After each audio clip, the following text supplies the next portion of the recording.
Continuamos con el tema, hablando sobre la respuesta que le dio el senador Gustavo Petro a los señalamientos de Claudia López. Acabamos de ver cómo ella, antes de ser elegida alcaldesa de Bogotá, pues estuvo en el Humedal Tibaguyes, apoyó pues toda esta causa, dijo que no iba a seguir con las obras del gobierno de Enrique Peñalosa, pero lamentablemente pues incumplió su promesa y el día de ayer decidió desalojar a todos los muchachos, en su gran mayoría, que estuvieron en un campamento permanente en esta zona, esperando a que pues les dieran una solución y no retomaran las obras que de alguna u otra manera influyen en el ecosistema y afectan a la naturaleza que allí está en este cuerpo de agua de la localidad de Suba. Bueno, ahora el senador Gustavo Petro no fue indiferente a los señalamientos públicos de la alcaldesa Claudia López durante la emisión de la primera edición de Noticias Caracol, y en el Congreso CRIC, al cual asistió y en el cual hace acompañamiento a los pueblos ancestrales, decidió pronunciar un discurso sobre estos señalamientos de Claudia López y también expresar pues cómo el pacto histórico ayudaría a estas comunidades, a los pueblos ancestrales indígenas y a los ambientalistas pues a tener una Colombia mejor si su proyecto político pues llega a ser elegido. Adelante con la intervención de Gustavo Petro en la organización indígena del CRIC. Constructivas, sólidas, pilar de la sociedad colombiana y de la sociedad latinoamericana. Sí, hace como 32 años, 33, siendo yo un joven de 28 años, caminé por este páramo que llamábamos el páramo de las Moras, muy cerca a Mosoco, en su jurisdicción, sin que nos vieran, caminando de noche, como 13 días para llegar aquí. Un mes estuvimos también en unas deliberaciones no tan multitudinarias. De un grupo de jovencitos no teníamos ninguna cara. Hoy veo aquí a Otoniel, que me acompañó a varios aquí. Todos canosos.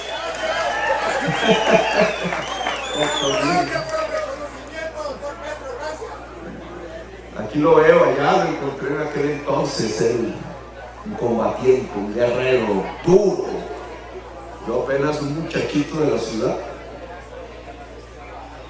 Y ahora me pregunto, ¿qué sería si por alguna razón ese muchacho de 28 años aquí en el páramo, el campo reencuentro que llamábamos, durmiendo en esa noche de pronto, porque me perdió el niño indígena que me conducía, Misael se llama, aún me acompaña, y tuve que dormir allí sobre un colchón de hojas de frailejón, engarrotado porque llovía, pensando en dónde estaría mi familia en ese entonces, cómo alguien me iba a rescatar de algo que me parecía durísimo, la noche del páramo lluvioso. ¿Qué pasaría si ese joven de 28 años, anónimo, pudiese ver el hombre que soy hoy con lo que represento hoy? Si eso se pudiera dar, digamos, ese muchacho Petro, miembro del M19, allí, arrancado del frío, y hoy su candidato presidencial, con posibilidades de ganar la presidencia de Colombia, si se pudieran encontrar, ese muchacho haría un gesto despectivo. No creo en usted. No es posible llegar a la presidencia por votos. No es posible a través de unas elecciones. Quizás pensaría en aquel entonces que el poder pueda ser entregado al pueblo, porque eso era lo que quería. No quería un poder para mí. No quería ni siquiera un poder para quienes nos uniformábamos bajo una bandera. Queríamos un poder para la gente del común, sencilla, una democracia, porque una democracia significa el poder del pueblo. Un pueblo diverso, que empezaba a entender, yo de sangre caribeña, educado por allá en el centro, en Zipaquirá, de pronto contemplar culturas que para mí me parecían extrañas de pronto, pero que eran nuestra raíz misma, pueblos más sabios que nosotros mismos, mirándonos a veces en silencio, analizando quizás ese trasegar de caminos, de trochas, de vidas jóvenes que se podían truncar en cualquier momento. No pensaba que fuese posible, quizás, una opción político-electoral. Creía en una insurrección. Quizás no creía tanto en la guerra.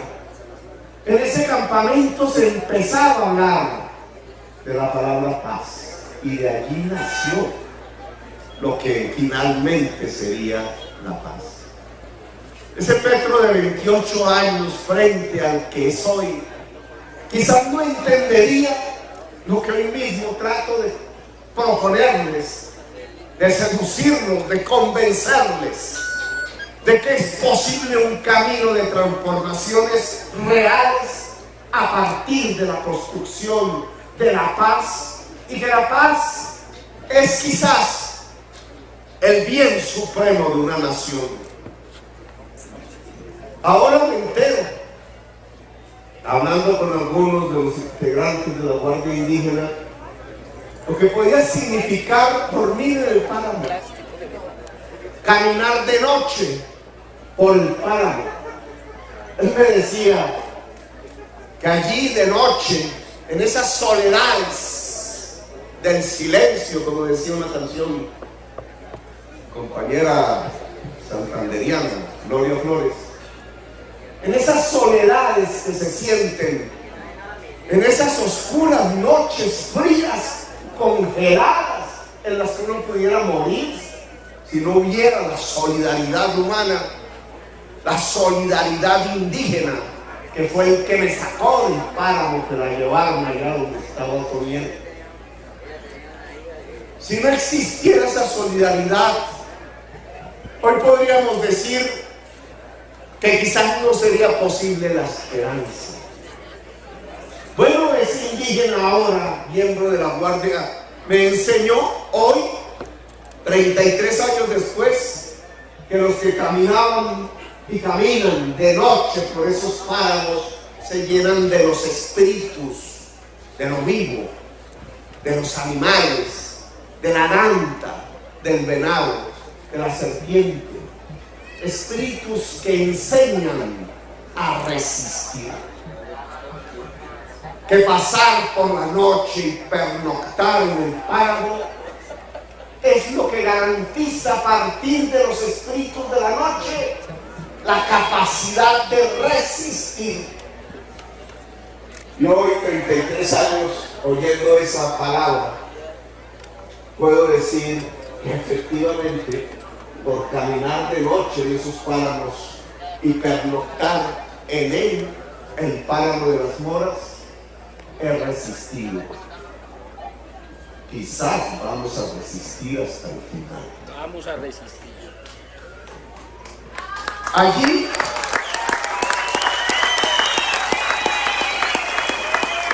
nació la posibilidad de la paz. Y hoy, 33 años después, nos enfrentamos después de tanta masacre, de tanto asesinato, de tanta injusticia en Colombia, de tanta incapacidad de quienes gobiernan para solucionar problemas concretos de la gente, de tanto cinismo de quienes gobiernan, que son capaces de condenar a una juventud a morir, como si no fuera la juventud de la patria, del país, como si se tratara de gente extraña, de cosas a las que hay que eliminar lo más pronto posible. Ese cinismo de tratar a una sociedad como si fuese una sociedad de esclavos, ese cinismo de una élite colombiana que aún cree que es dueña de la esclavitud, que es dueña de la tierra, que es dueña de la riqueza para sí, que es dueña de las decisiones y que tiene todo el derecho divino, creen ellos, de gobernar por la eternidad, de construir lo que yo llamo una democracia hereditaria. Hoy sabemos las circunstancias de crisis a que han llevado a Colombia. Una crisis integral, yo la llamaría una crisis vital, una crisis de la vida. Nos han conducido al abismo de la violencia, haciendo trizas las posibilidades de la paz. Nos han conducido al hambre. La mitad de la población colombiana hoy tiene hambre, y no es por el COVID, porque otros países de la tierra, la mayoría, a pesar de vivir también bajo el COVID, no vieron aumentar la pobreza en su territorio. Ni los gringos, que la vieron disminuidas la mitad, ni los europeos, ni los chinos, ni los japoneses, ni los árabes. No, donde aumentó el hambre fue en Colombia. Y aumentó el hambre porque no fue el virus, por lo menos ese que se llama el COVID, sino otro, por lo menos ese que se llama Duque, el que construyó una política que llevaba el hambre en Colombia, una política que el año pasado condujo 32 billones de pesos, 32 millones de millones, no a darle el pan a la gente que guareciéndose en sus casas trataba de defender la vida, no llevando el dinero al empresario pequeño, mediano, que trataba de defender el empleo. No llegaba a la gente trabajadora ni al campesino que aún podía producir comida. No llegaba a la comunidad indígena, llegaba a un solo bolsillo, los bolsillos del banquero, los bolsillos de Luis Carlos Sarmiento, y como los que son como él. Llevaron 32 millones de millones del pueblo, de la gente, del dinero público, de la emisión del Banco de la República, no a salvar a la gente del hambre, no a salvar la empresa en bancarrota, sino simplemente a enriquecer más a los 5 más grandes ricos del país. Por eso Colombia se condenó al hambre. Por eso el 42% de la población, según el DANE, hoy no comen 3 veces al día, hoy padecen hambre. Por eso las capitales de la costa caribe, Sincelejo, Barranquilla, Cartagena, hoy según esas frías estadísticas, son las ciudades que más hambre tienen. Resistieron las comunidades más organizadas, resistieron con la fuerza de la solidaridad las comunidades indígenas mejor que las comunidades desorganizadas del resto de Colombia. Nos condujeron a una crisis de violencia, hambre y depresión económica. Y reaccionó el pueblo. No se quedó de rodillas, no se quedó esperando que le quitaran el otro plato de la sopa a través de una reforma tributaria que desgraciadamente trocaba, ponía, construía impuestos sobre la comida en un país que estaba hambriento. Inteligente Duque. Estalló el pueblo y vimos lo que vimos. Las juventudes saliendo en multitudes a lo largo y ancho del país, la gente pidiendo dignidad, los jóvenes exigiendo una vida en el futuro, una posibilidad de vivir con dignidad. No pedían grandes riquezas, no pedían integrarse a la sociedad del consumo, simplemente pedían dignidad. Un libro, un saber, una universidad, un lugar donde trabajar, una manera de llevar ingresos a su familia hambrienta. Y allí al frente estuvieron los indígenas.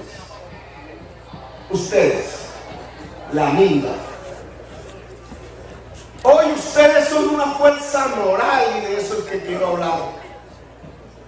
Hoy ustedes no son solamente las comunidades NASA y los demás pueblos que habitan este territorio. No son solamente una confederación nacional de pueblos indígenas, de pueblos originarios, de pueblos sabios. La sabiduría a través de la historia de Colombia los llevó a ustedes a ser una fuerza moral, un espíritu en carne y hueso de la gran rebeldía y de la resistencia colombiana. Son los mestizos los que nos miran, son incluso los blancos los que nos miran, son los pueblos afro los que nos miran, son las juventudes de toda Colombia quienes nos miran. No están ustedes aislados solamente resolviendo los problemas indígenas para las comunidades indígenas. No solamente hoy se trata de una unidad, como hace 50 años se dijo en esta tierra, una unidad indígena, una autonomía indígena, una cultura indígena. Hoy ustedes son vanguardia de la sociedad colombiana toda. Hoy ustedes tienen que reflexionar no solamente en sí mismos y la tierra y la cultura, sino que tienen que reflexionar en la Colombia entera, que nos mira. La Colombia entera. Aquí te lo paro el discurso.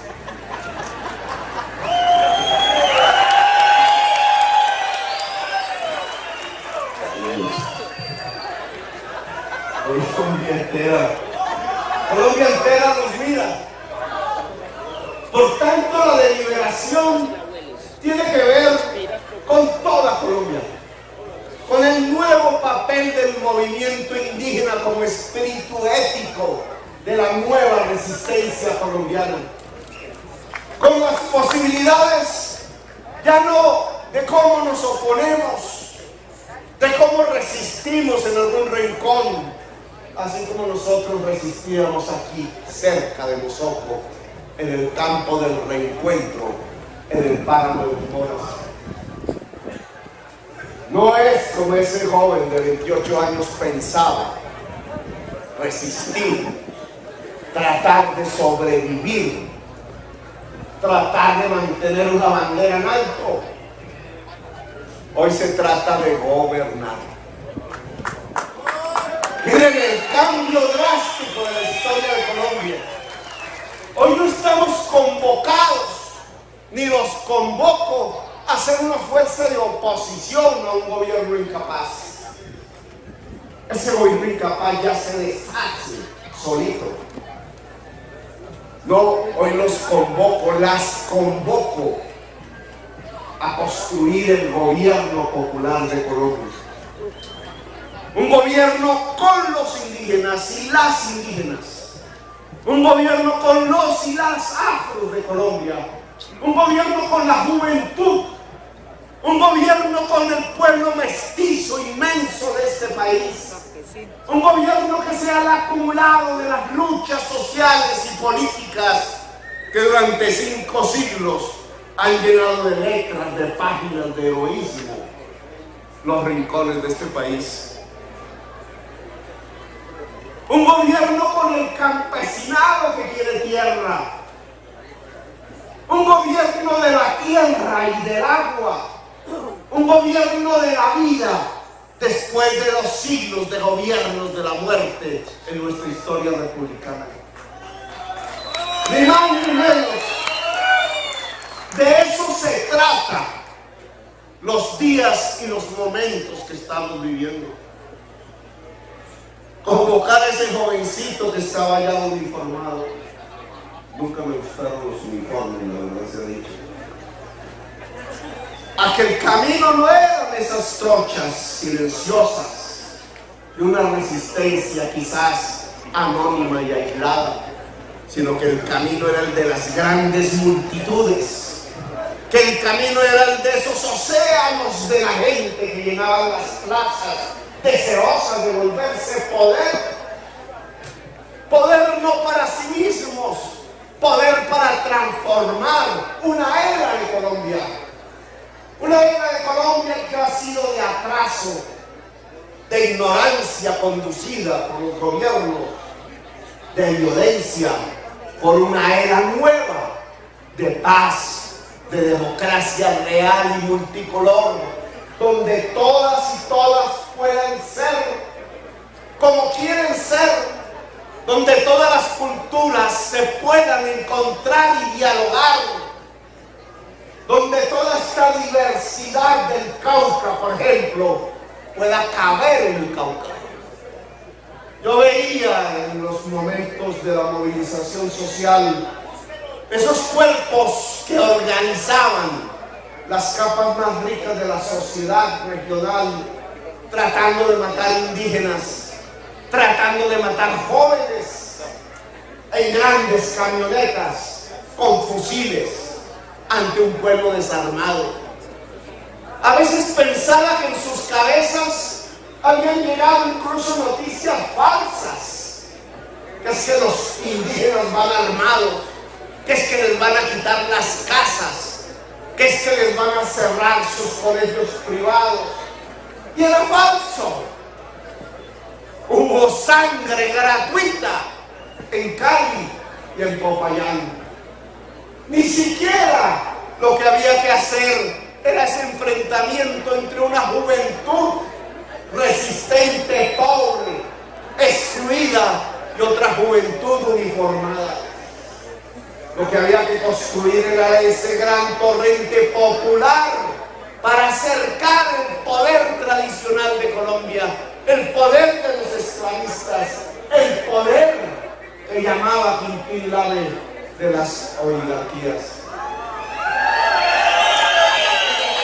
El poder no está en el SMAT, en gente tan pobre como los jóvenes a los cuales disparaban. El poder no está en el uniformado de la policía, al cual no lo dejan entrar ni siquiera al club de oficiales de la policía, al cual, si no tiene 120 millones de pesos en el bolsillo para pagar la escuela de cadetes, no puede volverse oficial.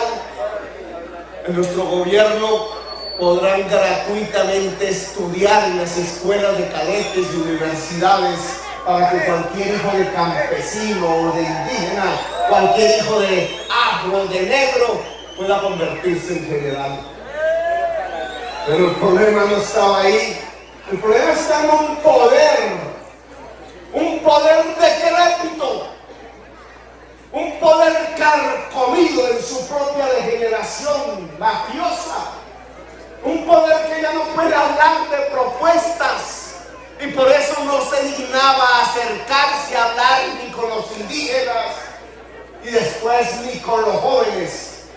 Un poder que ya no puede hablar porque no hay nada en el cerebro. Un poder que no puede hablar porque ya no tiene nada en el corazón, porque es un simple cascarón vacío de una parte vieja de la historia de Colombia, a la cual hay que pasar la página.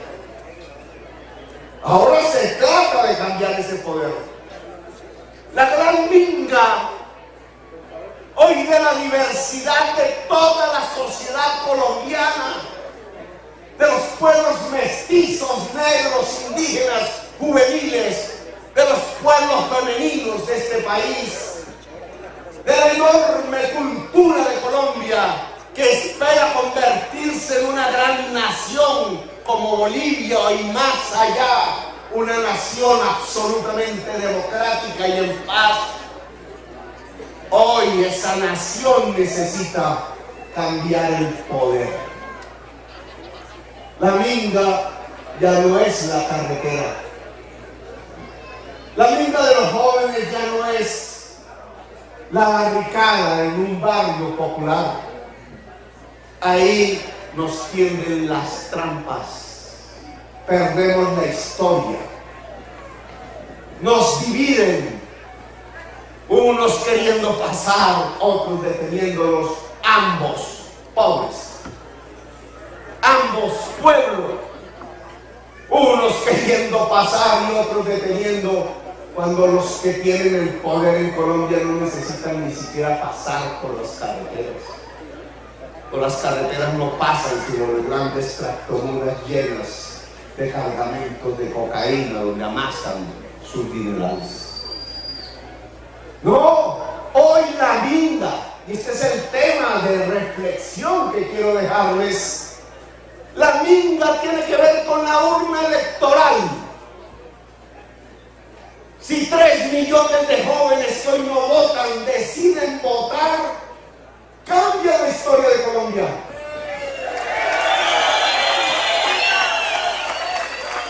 Produce un efecto 100.000 veces más eficaz y poderoso que el bloqueo y que el combate contra el SMAT. Trampa. Si 3 millones de jóvenes deciden inscribir la cédula y salir a votar, cambian el poder, cambian la esencia de lo que está conduciendo a este país al abismo. Cambian el Congreso de la República y en lugar de tener esos grandes terratenientes, los Valencias, los descendientes de los Mosquera, los descendientes de los esclavistas, que hoy echan discursos y hacen leyes en su propio favor, que no hace mucho decían que en el Cauca había que construir un muro para dividir las etnias, que financian a quienes asesinan, a quienes son los asesinos. Los podemos reemplazar por gente del pueblo, los podemos reemplazar por Aida, o Feliciano, o Norman, o la dirigente campesina, o los dirigentes afros, la gente sencilla que trabaja. ¿Quién dijo que en una democracia los que hacen las leyes son las mafias del narcotráfico y los asesinos? En una democracia quien hace las leyes es el pueblo. Y hoy tenemos una oportunidad, si queremos convocar el alma de Colombia, el corazón de Colombia, ese país de 50 millones de almas. Si lo convocamos, es a cambiar de verdad a Colombia. Cambiar a Colombia pasa por cambiar el Congreso de la República. El Congreso de la República ya no debe ser de los grandes hacendados, sino de la gente que quiere la tierra, de la gente que quiere la cultura, de la gente que quiere el agua, de la gente que quiere la vida, de la gente que quiere la paz. Hoy llegó el momento de sacar del Congreso a los guerreristas, a los asesinos. Hoy llegó el momento de llenar el Congreso de quienes quieren hacer la paz, de quienes quieren un país de gente sencilla pero digna, de quienes quieren un país de gente sabia. Ustedes son el pueblo sabio de Colombia. Por tanto, les solicito, les imploro, convoquen el alma de la nación colombiana. Ya el camino no es la carretera. Ya el camino, como ese joven de 28 años que aún por ahí en su espíritu debe andar, en ese páramo en los recuerdos. No es ese el camino de las tropas. Hoy el camino es el de las urnas para conquistar el poder. Hoy el camino es el más eficaz. Cambiar la historia de Colombia de manera definitiva. No vamos a tener 5 siglos más de resistencia, eso tiene que cambiar ahora. Quienes tienen que hacer las leyes son la gente que trabaja en este país. Y de ahí, quien tiene que gobernar a Colombia es una inmensa coalición de la gente sencilla. Petro no es sino un simple instrumento.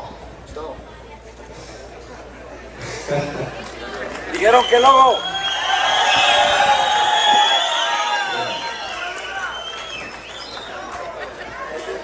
Me coge Vicky y me hace quitar el Es anti-COVID. No, es anti-COVID, es remedio. Petro es un simple instrumento, es un significado de luchas que el pueblo me ha puesto ahí. A veces me da susto, miedo. A veces cuando veo estas grandes manifestaciones tiembla el corazón. Me pregunto, ¿seré capaz? Yo simplemente soy un instrumento de una historia, y la historia son ustedes. Un instrumento para que ayude a que el pueblo cambie esa historia. Por eso conquistar la presidencia alguna vez se lo propuso Quintín Lara. Mucho tiempo atrás, casi un siglo, más o menos un siglo.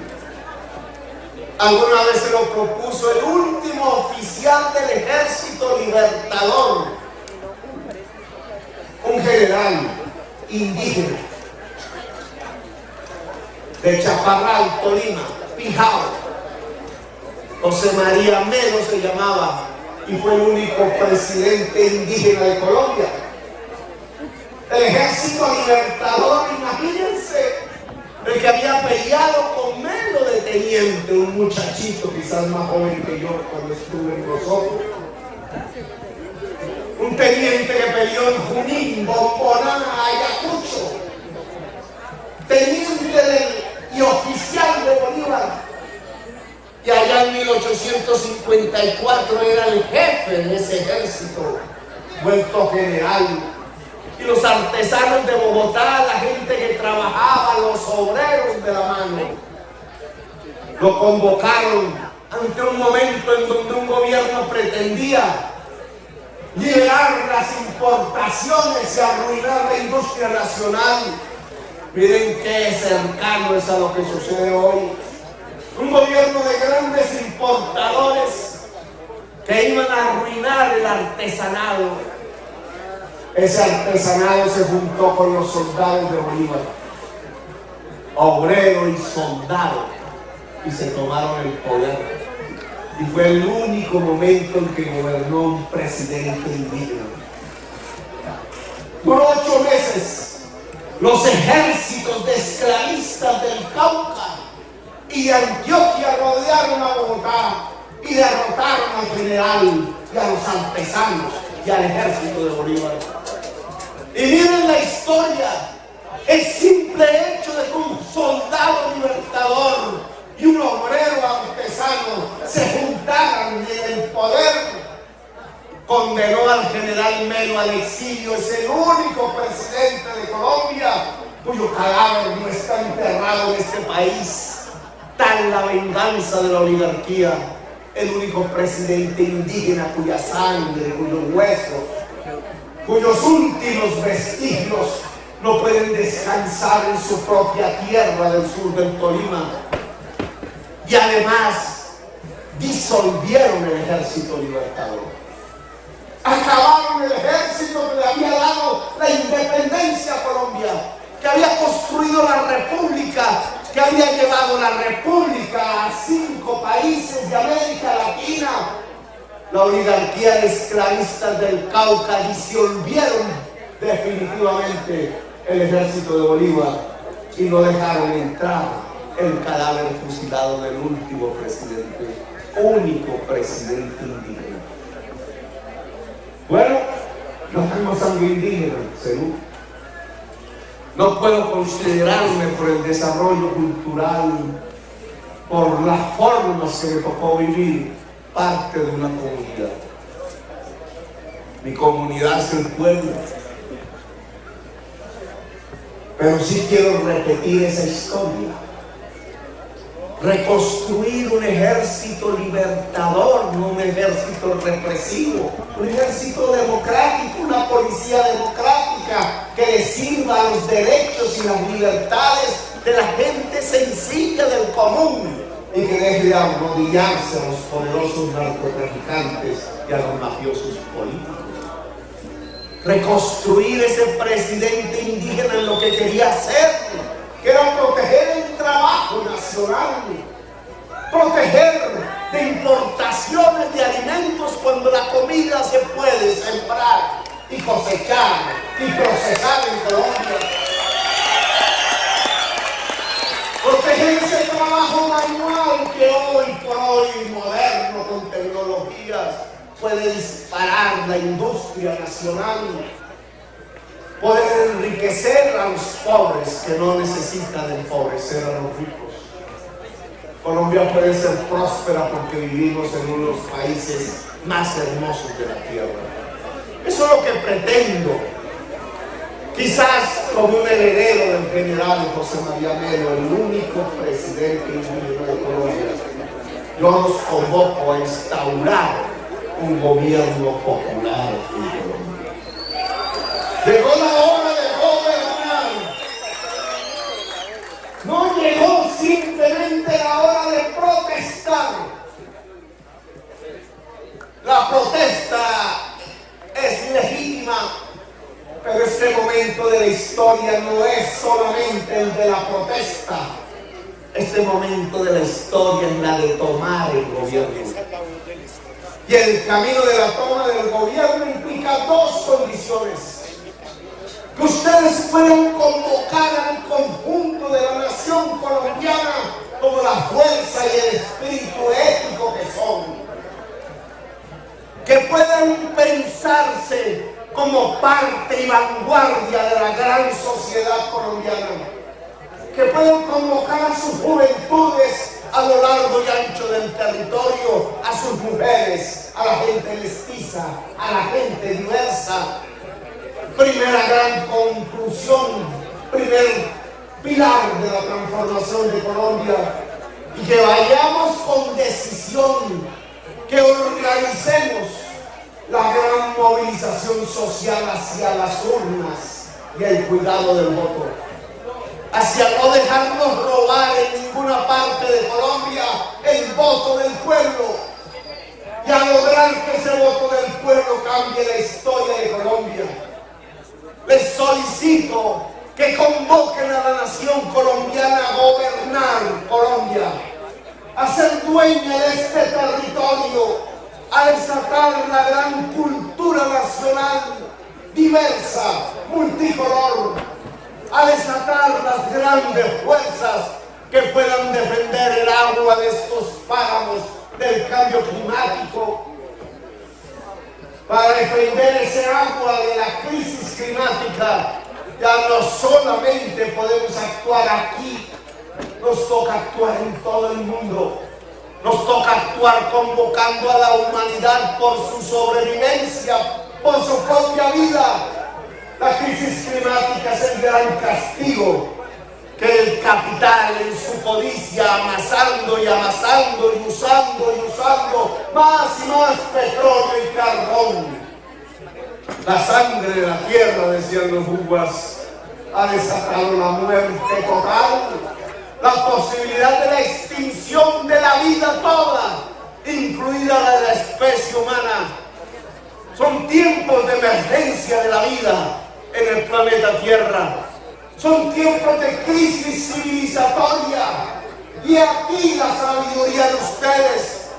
Ustedes ya sabían que lo vivo fluye, que el hombre está igual que la mujer y que la mujer está igual que las hojas de los árboles del frailejón sobre el que dormía, y que la vida no es posible sin el agua, y que el agua y el ser humano son juntos y se pueden intercambiar.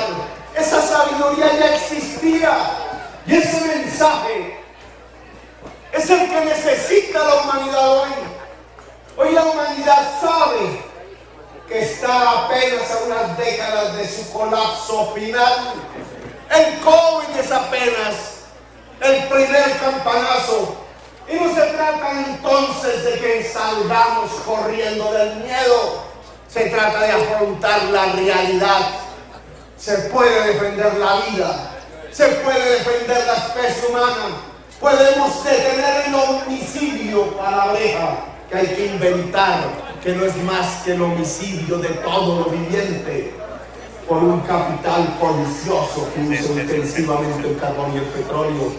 Podemos convocar a esa humanidad si somos capaces de tomar pacíficamente en las urnas el gobierno, construir el gobierno popular, construir el gobierno indígena, construir el gobierno de la diversidad, construir el gobierno de la vida y del agua, construir el gobierno de la cultura y el saber, hacer a toda la sociedad colombiana una sociedad tan sabia como sabios son los pueblos originarios. Ese es el momento al que estamos convocados. Nos quedan unos meses. Esta reunión es fundamental. Las decisiones deben ser firmes para ir a la urna. No los convoca un politiquero, ni un dueño de esclavos, ni un engañador de oficio. Los convoca un muchacho que aquí en estos páramos aprendió la palabra resistencia. Los convoca alguien que desde abajo supo llenar de fuerza popular, supo llenar el alma popular de esperanza. Ese camino está abierto, es posible.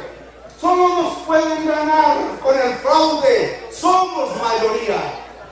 Y el fraude se puede eliminar si el pueblo se organiza. Queremos muchos indígenas, hombres y mujeres, senadores, representantes a la Cámara, muchos negros y negras haciendo leyes, muchos jóvenes transformando el país. Vamos con decisión a construir, como con José María Melo, pero ahora sí, como una era de la historia, un nuevo gobierno popular para que Colombia sea un país productivo, democrático y en paz.